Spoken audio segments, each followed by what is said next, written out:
Step into a world of romance and mystery with Tamora Rose. Today we're reading Chapter 4 of Child of the Wind. I thought she was dead. Jett tossed himself into the nearest chair, almost tipping it over backwards before he caught himself. We haven't heard anything for years. Alan leveled a dark glare at his younger son. No one ever told you she was dead. In fact, I distinctly remember telling you that until we heard otherwise, we were to assume the betrothal is binding. You're marrying the girl. What about Tilda? I've all but promised to marry her. Thoughts of the blonde beauty he might very well be forced to give up sent fresh anger surging through him. I can't just abandon her now that some little brat I've never met has resurfaced. Now the Duke found himself becoming irritated. You knew you were promised to another by will of the king. You had no right to give Tilda any reason to hope you two might one day marry. Well, I did, and now her father is going to kill me. Jett flinched. He hadn't meant to say the last part out loud. Edward, who'd been sprawled in a chair in the corner, sat up. You didn't bed her, did you? Sending his brother a withering glance, Jett stood and started to pace. Oh, like you wouldn't have. Of course I would have, but I wouldn't have let her father find out about it.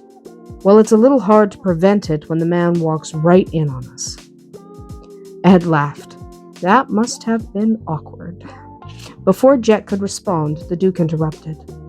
As entertaining as all this little drama may be, it has little to do with Canace. Jett opened his mouth, but Alan simply raised his hand. You will marry the girl. If you refuse, you'll only anger the king, and that is something none of us want. Not in his current mood. Those words stopped the objection welling in Jett's throat. Refusing to honor a betrothal contract sanctioned by the king was only inviting Henry's wrath, and that was never wise. With this in mind, Jett considered his words carefully. She's probably a pudgy little mouse. Alan shrugged. Possibly. But her mother was a great beauty. Her father was not. His son had a point. Perhaps she'll take after her mother. And you certainly have met her before, just to clarify the issue. A shudder shook Jett's shoulders. All I remember about that baby is the screaming and the brown hair that stood straight up. That doesn't exactly sound like the ideal wife. When you were a baby, you were bald for months, his brother pointed out. I don't think we can judge what she'll look like. It doesn't matter what she looks like. Alan shot both of them a dark glare. You, Jett, will marry her. And when you do, you'll become the Earl of Barsland. And you'll be richer than the king, Edward pointed out. There was that, but money wasn't everything. I don't want to marry a mousy little brat. Alan's fist came down heavily on his desk. You have no idea what she looks like. The very least you can do is meet her with grace and dignity. And after that, you will marry her, even if she looks like a horse's ass. Jett pouted much as he had when he'd been a child. Maybe she doesn't even speak English. Ed shot him a sideways look. What in the hell would make you think that? She's been in the Highlands of Scotland for 15 years. Maybe she speaks Scottish?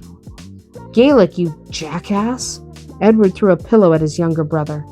And since Max speaks perfectly good English, I have to assume she does as well. Max speaks English, Gaelic, French, and Spanish, his father reminded them. I find it unlikely that he would only have taught her Gaelic, especially knowing she would one day return to England. Jett, still looking for excuses, muttered, maybe she's a heathen. Oh, for Christ's sake! The Duke finally stood and strode towards the door. She's bound to be a Christian. I'm sure she speaks English, and she's likely to be at least mildly attractive. You're marrying the girl, and that's that. As the door slammed shut, leaving the two brothers alone, Edward leaned back in his chair. I don't know what your problem is, but knock it off. Knock what off? Jett moved to the window and stared out across the summer fields. You're acting as if you're the only one to ever suffer from an arranged marriage. May I remind you that my own wedded bliss was also arranged, as was our parents' marriage, and most marriages these days, truth be told. But you knew Nora well before the marriage was negotiated. If you'd objected, it wouldn't have mattered. Our families agreed, and betrothal contracts are legally binding. Jett turned and sat in the chair their father had vacated. So you'd have married her anyway? Absolutely, Edward answered without hesitation. And then I'd have worked at making sure my new bride and I didn't hate each other. I don't hate Tilda. Well, you don't love her either. When Jett fixed him with an evil glare, Edward only shrugged. Don't look at me like that. You know damn well it's true. She's pretty and she's rich. She's even convenient, but you don't love her. Tilda is not worth defying father and the king. There was at least a little truth in that, but Jett didn't like it. He dropped his head into his hands. I have this vision of a wild and untamed girl in my head. She's probably far too short, with pudgy little fingers and a fat face. I doubt she can even sit a horse. Knowing how his brother loved to ride, that would indeed be a tragedy. You could teach her to ride, you know. That's assuming Mac hasn't. I should just run off and marry Tilda, Jett muttered without lifting his head. Can't force me to marry the brat if I'm already married. Now that's a stupid idea. I know. His head came up so he could look at his brother. And stop worrying. I'm not stupid enough to marry an heiress without the king's blessing. That was encouraging. So you'll marry her? Without another word, Jett stood and strode from the room. The moon tracked slowly through the cloudless sky as Jett stared out across the darkened landscape. It was well past midnight, but he'd been unable to sleep, so he'd come to stand naked at his window. According to Mac's letter, he would bring the little brat the day after tomorrow. Far too soon. If they could only delay her arrival by a week or two. With a sigh, Jett dropped his head onto his chest and closed his eyes. He tried to picture who she might be. She, Canace, had been only a baby when he'd last seen her. Back then, she'd had eyes so pale they were almost white, hair the color of dried mud, and a splotchy red face. He couldn't imagine that she'd improved much with age. She probably had the same empty eyes, the same dull hair, and a ruddy complexion.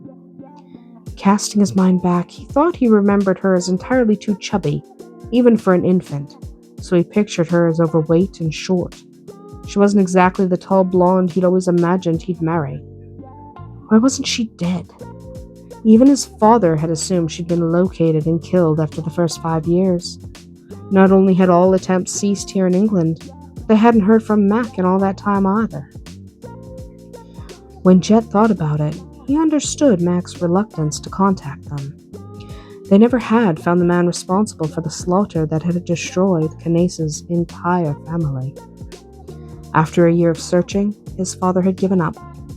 And then they hadn't heard from Mac, leading them all to believe that the baby was dead. When he realized that he was wishing a woman dead, a woman who actually hadn't done anything to him except survive a tragedy, he shook his head at himself. It wasn't like him at all. He just hated being forced into a marriage that he didn't want. And yet, that was life. Marriages were about politics or finances. Love rarely played a part in such things. That train of thought led him directly to another. He could, if he chose, marry the brat and lock her in her bedchamber for the rest of her life. Oh, he'd need children from her, but she didn't need to leave her bedchamber for that. He could move on with his life, pretending as if she didn't even exist. Oh, he'd lose Tilda, that was certain, but the money the brat would bring would surely make up for that.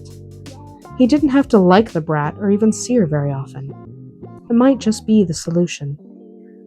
As long as his mother didn't get wind of it. She had developed a great love for baby Canace 15 years ago and had been ecstatic when Mac's letter had arrived. A knock sounded at the door, causing Jett to jump and whirl. He started toward the door, realized he was naked, and turned to find his dressing gown. Once he was covered, he opened the door to reveal his mother.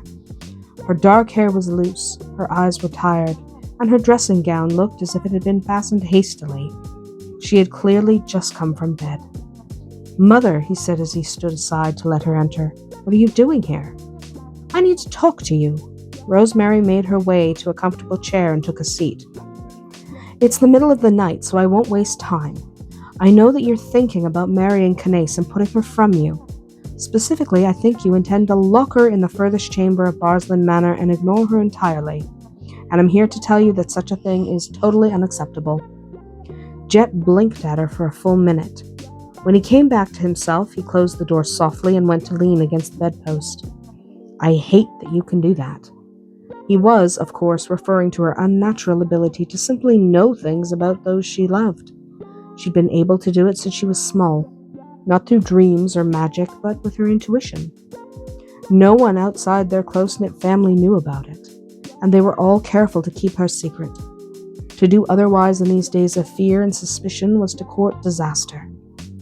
Since Rosemary rarely worried about such things, it fell to the men of the family to make sure no one found out. She didn't always make it easy. Right now, however, it was the middle of the night. No one was about at this late hour to hear their words, allowing them to speak freely. "I know you do. It does come in handy." She folded her hands in her lap and met his irritated gaze. "You cannot just lock up your wife." "I'm pretty sure I can." She gave him a sharp look. "That's not what I meant, and you know it." He did know it. Her eyes bored into his, causing a wave of shame to rush up his neck. Though Jett fought it, he couldn't stop the flush that warmed his cheeks. His saving grace was the darkness, but even that wouldn't hide him from his mother's sharp instincts. "You feel bad about it," she ascertained. "Good. You should feel bad about thinking of locking up a sweet young woman for doing nothing more than obeying the king's command and honoring the betrothal contract." Jett dug his toe into the carpet beneath his feet. It was just a thought. But why? When he wouldn't look at her, she stomped her slippered foot. "Damn it, Jett, answer me." That made Jett start and glance up.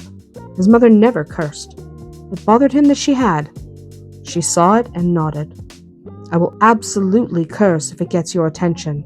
Now answer me, please." He sighed and took a seat opposite her. What was the question? To her credit, Rosemary didn't snap at him. Why would you even consider locking up an innocent young woman? "I don't know anything about her." He tried to put it into words. "I don't know what she looks like or what she does with her time. I don't know anything about her education or her beliefs. I don't even know if she's willing or not.